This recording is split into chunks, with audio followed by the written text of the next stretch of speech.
बिस्मिल्लाहिर्रहमानिर्रहीम। आज का lecture Punjab text book board Lahore class 9 से है। लेक्चर शुरू करने से पहले गुजारिश है कि वीडियो को लाइक करें और मेरे चैनल को सब्सक्राइब करें ताकि हर आने वाला लेक्चर आप तक पहुंच सके। ये लेक्चर यूनिट 7 कोऑर्डिनेट ज्योमेट्री से है। Review exercise 7 question number 10। For a line with the gradient -3 and y intercept 2 right the equation of the line. अच्छा, अब इसमें डिफरेंट लाइन जो है वो उसने पूछी गई है। तो सबसे पहले जो है उसने कहा जी इसको स्लोप इंटरसेप्ट फॉर्म जो है वो आप जो है उसकी इक्वेशन जो है वो आपने फाइंड करनी है। तो देखें, ये फर्स्ट पार्ट है हमारा, इसमें एक ग्रेडियंट दिया हुआ है। तो आपका ग्रेडियंट या इसी को हम जो है वो स्लोप कहते हैं, m से रिप्रेजेंट किया जाता है और ये वैल्यू जो है वो -3 दी हुई है। और दूसरा उसने y इंटरसेप्ट दिया हुआ है, y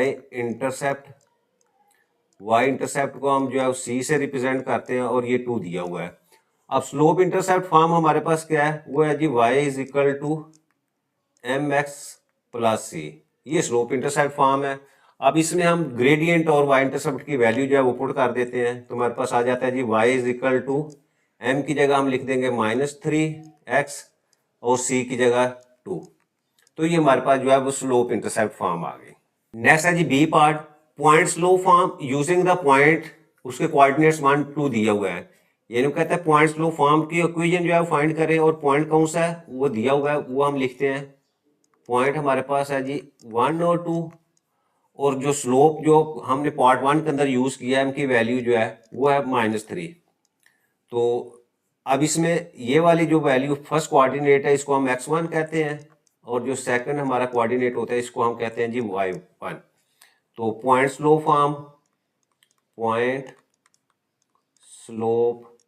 फॉर्म, अब इसकी जर्नल फॉर्म हमारे पास होती है y minus y1 is equal to m into x minus x1।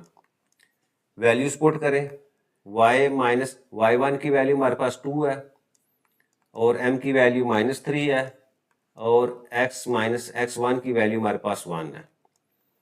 तो ये हमारे पास जो है वो पॉइंट स्लोप फॉर्म आ गई। नेक्स्ट उसके बाद है 2 point form using the points this and this. एक पॉइंट है हमारे पास वो है जी 1 2 और जो सेकंड पॉइंट हमारे पास है वो उसने दिया हुआ है जी 4 -7। अच्छा, अब इसकी वैल्यू अगर हम लिखे तो ये हमारा x1 और ये हो जाएगा जी आपके पास y1 और इसी तरह इस पॉइंट्स के कोऑर्डिनेट्स इसको x2 और y2 से हम रिप्रेजेंट करेंगे। अब 2 पॉइंट फॉर्म हमारे पास जो उसकी जर्नल फॉर्म है वो है जी y minus y1 divided by y2 minus y1 is equal to x minus x1 divided by x2 minus x1। अब वैल्यूज हमारे पास मौजूद हैं, हम वैल्यूज यहाँ पुट करते हैं तो आ जाएगा जी y माइनस y1 की वैल्यू 2, इसी तरह y2 की वैल्यू हमारे पास -7 है और y1 जो है 2 है is equal to x minus x1 की वैल्यू 1 और इसी तरह x2 की वैल्यू हमारे पास 4 -1। तो ये हमारी 2 पॉइंट फॉर्म जो है वो आ गई। डी पार्ट है हमारे पास इंटरसेप्ट फॉर्म। अब इंटरसेप्ट फॉर्म जो है उसकी जर्नल फॉर्म हमारी होती है जी x over a plus y over b is equal to 1। ये जर्नल फॉर्म जो है इंटरसेप्ट फॉर्म है। अब देखो, अब इंटरसेप्ट फॉर्म के लिए हमारे पास जो पार्ट 1 के अंदर जो इक्वेशन हमने निकाली है वो है जी y is equal to -3x plus 2। ये हमारी जो है वो स्लोप इंटरसेप्ट फॉर्म थी।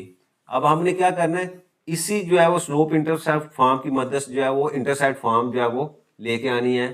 तो शुरू करते हैं। आप देखें इसमें क्या चीज़ है, आपकी x और y की वैल्यू एक साइड पे है और बाकी वैल्यू जो है वो आपकी दूसरी तरफ है, यानी कांस्टेंट आपका नंबर एक साइड पे। तो हम क्या करते हैं, यहाँ से ये 3x को जो है वो लेफ्ट साइड के ऊपर ले जाएंगे तो ये हो जाएगा जी 3x plus y is equal to 2, यानी 3x माइनस में था तो इस साइड पे जाके जो है वो आपके पास जो है वो प्लस 3x आ जाएगा।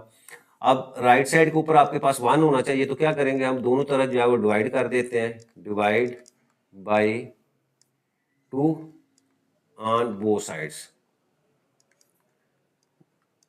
तो हमारे पास आ जाएगा जी 3x डिवाइडेड बाई 2, इसको भी 2 पे डिवाइड कर देते हैं, इसी तरह y को भी 2 पे डिवाइड कर देते हैं और राइट साइड के ऊपर भी 1 लाने के लिए 2 पे डिवाइड कर दिया हमने। तो यहाँ से 2 से कैंसिल होके 1 आपके पास आ जाएगा। अच्छा, अब यहाँ ऊपर न्यूमरेटर में सिर्फ x चाहिए तो हम इसको लिख देंगे जी x ओवर ये 2 और ये x का कोफिशिएंट जो है वो 2 से डिवाइड हो जाएगा और इसी तरह y over 2 is equal to 1। और इसको अगर मज़ीद अगर हम इसको जो है वो फॉर्मेट की फॉर्म में लिखे तो ये आपके पास आ जाएगा जी y ओवर 2, यानी y को पहले लिख लेता हूँ और x की वैल्यू को जो है वो मैं बाद में लिख लेता हूँ, डेट इज इक्वल टू 1।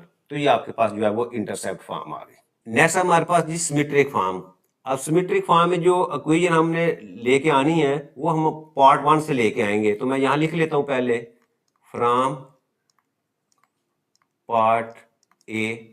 वहाँ जो हम इक्वेशन जो है वो हमने स्लोप इंटरसेप्ट फॉर्म ली थी, वो थी हमारे पास y is equal to -3x plus 2।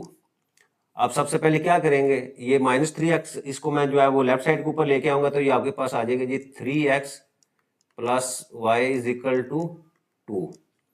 अच्छा, अब सिमेट्रिक फॉर्म के लिए हम क्या करेंगे, ये जो आपका x और y है इनके जो कोफिशिएंट्स हैं उसका हम मैग्नीट्यूड लेते हैं तो वो हमारे पास वैल्यू आ जाएगी जी 3 का स्केयर और y का कोफिशिएंट 1 है उसका स्केयर और इसकी स्केयर रूट हम लेंगे वैल्यूज, ये प्लस माइनस में होती है तो ये आपके पास आ जाएगा जी 3 3 9 प्लस 1 का स्केयर 1 प्लस माइनस और ये आ जाएगी आपके पास प्लस माइनस 10। अब राइट साइड के ऊपर जो है वो हमें क्योंकि पॉजिटिव में वैल्यू जो है वो लेके आना है तो यहाँ से हम जो है स्क्वायर रूट ऑफ 10 जो है वो पॉजिटिव वैल्यू जो है वो उसको सिलेक्ट करेंगे और इसी के ऊपर जो है वो हम दोनों तरफ जो है वो हर टर्म को जो है वो डिवाइड कर देते हैं। तो यहाँ मैं लिख लेता हूँ dividing both sides by positive square root of 10। तो अब देखें हमारे पास वैल्यू क्या आ जाएगी जी 3x, इसको डिवाइड करेंगे तो divided by square root of 10, इसी तरह y को डिवाइड कर दें स्क्वायर रूट ऑफ 10 के ऊपर और इसी तरह राइट साइड के ऊपर 2 को भी हमने स्क्वायर रूट ऑफ 10 से डिवाइड कर दिया। अब फर्दर अगर इसको मैं पहले y को लिख लूँगा तो ये हो जाएगा जी y over square root of 10 plus 3x divided by square root of 10 is equal to 2 over square root of 10। तो ये हमारी जो है वो सिमेट्रिक फॉर्म आ गई। Normal form. अब नॉर्मल फॉर्म की जो जनरल हमारे पास इक्वेशन होती है वो है जी x cos alpha plus y sine alpha is equal to p। ये हमारी general form of normal equation है। अच्छा, अब देखो इसके अंदर जो है हमने दो चीज़ें फाइंड करनी है, एक हमें p की वैल्यू फाइंड करनी है और एक अल्फा की वैल्यू फाइंड करनी है और ये दोनों वैल्यू जो आपकी जो है वो पॉजिटिव होनी चाहिए, जो एज पर रूल जो है वो हमें जो है वो दोनों पॉजिटिव होनी चाहिए। अच्छा, अब इसके लिए हम क्या करेंगे, वही जो फर्स्ट पार्ट के अंदर हमने इक्वेशन ड्राइव की है slope intercept form from part A, वहां से हम लेके आते हैं वो हमारे पास थी y is equal to -3x plus 2। अब यहाँ हम x ये -3x है इसको लेफ्ट साइड के ऊपर ले जाए तो हमारे पास वैल्यू आ जाएगी जी 3x plus y is equal to 2। अब एक्स वाई के कोफिशिएंट जो हैं उनका हम मैग्नीट्यूड वैल्यू लेंगे तो वो हमारे पास आ जाएगी जी 3 का स्क्वायर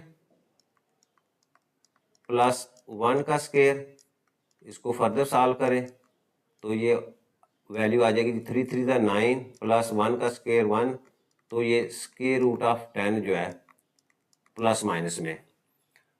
अब अगेन यहाँ क्योंकि p की वैल्यू हमें पॉजिटिव में चाहिए तो यहाँ से हम जो है वो जो प्लस स्क्वायर रूट ऑफ 10 है उस वैल्यूज को लेते हैं और उसी वैल्यू से हम जो है वो हर टर्म को जो है वो दोनों साइड के ऊपर डिवाइड कर देते हैं। यहाँ लिख लेता हूँ dividing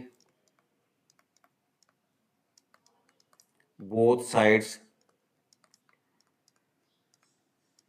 by positive square root of 10। तो ये मेरे पास वैल्यू आ जाएगी जी, यानी ये इक्वेशन हमारे पास, यानी इक्वेशन 1 को हमने जो है ना दोनों तरफ जो है वो डिवाइड करना है। तो ये हो जाएगी 3x divided by square root of 10 plus y over square root of 10 is equal to 2 over square root of 10। अच्छा, अब इस इक्वेशन को हम कंपेयर करते हैं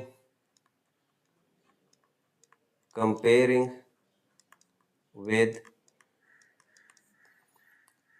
x cos alpha plus y sin alpha is equal to p। अब जब compare कर दें तो यहाँ से हमारे पास cos अल्फा की वैल्यू आ जाती है 3/√10 cos alpha that is equal to 3/√10। इसी तरह sin अल्फा की वैल्यू आ जाती है जी 1/√10 और इसी तरह p की वैल्यू जो है वो आपके पास 2/√10। अच्छा, अब हमने अल्फा की वैल्यू p की वैल्यू तो हमारे पास आ गई 2/√10 और अब हम अल्फा की वैल्यू लेंगे तो अल्फा की वैल्यू के लिए हम क्या करते हैं, हमारे पास फार्मूला जी tan अल्फा जो है वो आपके पास होता है sin alpha divided by cos alpha. अब वैल्यू यहाँ पुट करें, sin अल्फा की वैल्यू है जी 1/√10 और इसी तरह cos अल्फा की वैल्यू है 3/√10। √10 को √10 से हमने कैंसिल कर दिया और बाकी हमारे पास वैल्यू आ गई जी 1/3 यानी tan अल्फा जो है डेट इज इक्वल टू 1/3 और यहाँ से अल्फा की वैल्यू आ जाएगी जी tan इनवर्स 1/3।